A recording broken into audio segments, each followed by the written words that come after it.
নমস্কাৰ সকলোলৈকে পুনৰবাৰ স্বাগতম জনালো। আজি আমি আলোচনা কৰিবলৈ লৈছোঁ ASSEB ফাৰ্ষ্ট ইয়েৰৰ পৰীক্ষা সম্পৰ্কত।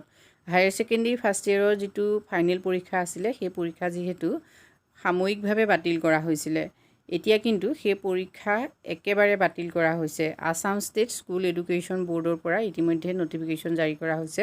এইখন নটিফিকেশ্যন 4/4/2025ত আহিছে। ইয়াত কোৱা হৈছে যেহেতু পঞ্চায়ত ইলেকশ্যনৰ বাবে হায়াৰ সেকেন্ডাৰী ফাৰ্ষ্ট ইয়েৰৰ যিটো পৰীক্ষা যিকেইটা সাবজেক্ট ইতিমধ্যে থাকিলে সেই সাবজেক্ট কেইটাৰ পৰীক্ষা সম্পূৰ্ণৰূপে বাতিল কৰা হৈছে। ষ্টেট ইলেকশ্যন কমিশ্যনৰ তৰফৰ পৰা কোৱা হৈছে যেহেতু ষ্টেট ইলেকশ্যন কমিশ্যনৰ যিখন শিডিউল হয় সেই শিডিউল মতে ইলেকশ্যনৰ গোটেই প্ৰচেছটো 20 মেলৈকে থাকিব। গতিকে ইয়াৰ আগত যেহেতু পৰীক্ষা অনুষ্ঠিত কৰিব পৰা নাযাব আৰু যদি ইয়াৰ পাছত পৰীক্ষা অনুষ্ঠিত কৰিবলগীয়া হয় তেতিয়াহ'লে ছাত্ৰ ছাত্ৰীসকলৰ যথেষ্ট অসুবিধা হ'ব। যেহেতু এপ্ৰিল মে এই দুটা মাহ গুচি গ'লে ছাত্ৰ ছাত্ৰীসকলে ছেকেণ্ড ইয়েৰৰ বাবে প্ৰিপেৰেশ্যন কৰাত অসুবিধা হ'ব। গতিকে ষ্টেট স্কুল এডুকেশ্যন বোৰ্ডৰ পৰা ইতিমধ্যে পৰীক্ষাৰ কেঞ্চেলেশ্যন সম্পৰ্কত নটিফিকেশ্যন জাৰি কৰিছে। ইয়াত লিখা আছে hence the board declared to cancel the examination of the remaining subject of ASSEB first year examination 2025. However, the following procedures will be adopted to complete the examination process. এতিয়া examination process to কেনেকৈ complete কৰা হ'ব সেই সম্পৰ্কত কেইটামান instruction আছে, সেইকেইটা তোমালোকে চোৱা। All the students who have appeared in the examination of the subjects held in the month of the March 2025 will be allowed to appear in the ASSEB final examination 2025. মানে ইয়াৰ আগত যিকেইটা পৰীক্ষা ইতিমধ্যে অনুষ্ঠিত হ'ল সেই পৰীক্ষাকেইটাত যিসকল ছাত্ৰ ছাত্ৰী এপিয়াৰ হৈছিলে সেই সকলো ছাত্ৰ ছাত্ৰীকে গোটেই পৰীক্ষাটোতে এপিয়াৰ হ'ল বুলি ধৰা হ'ব।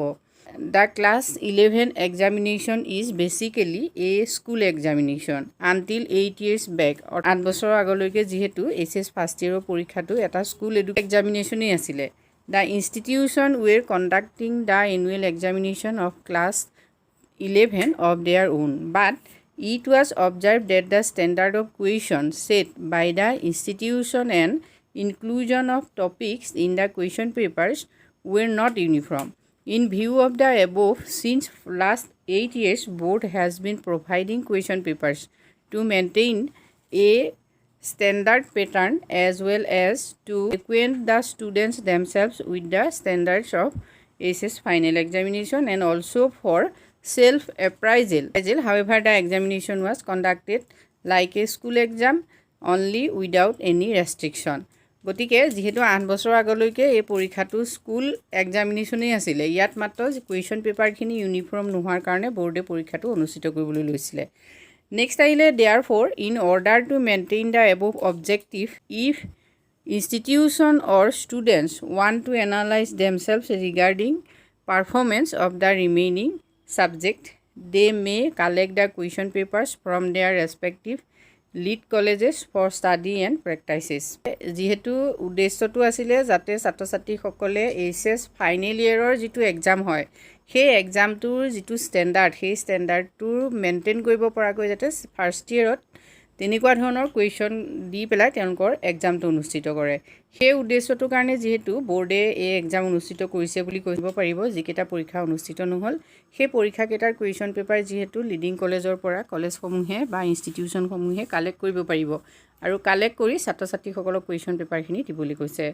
However, the institution against whom investigation is going on the breaking of sheet of question paper packets before scheduling date and time are not allowed to collect any packets of question paper from the lead college for study and practice.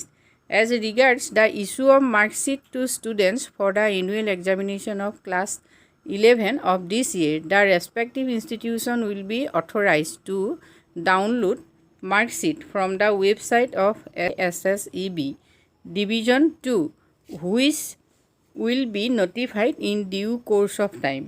In such cases, marks against the subject for which examination is not conducted are to be provided on the basis of performance of the subject in the unit test, half-yearly examination or average marks obtained by the candidates in the subject for which examination were held as per schedule or any other suitable method.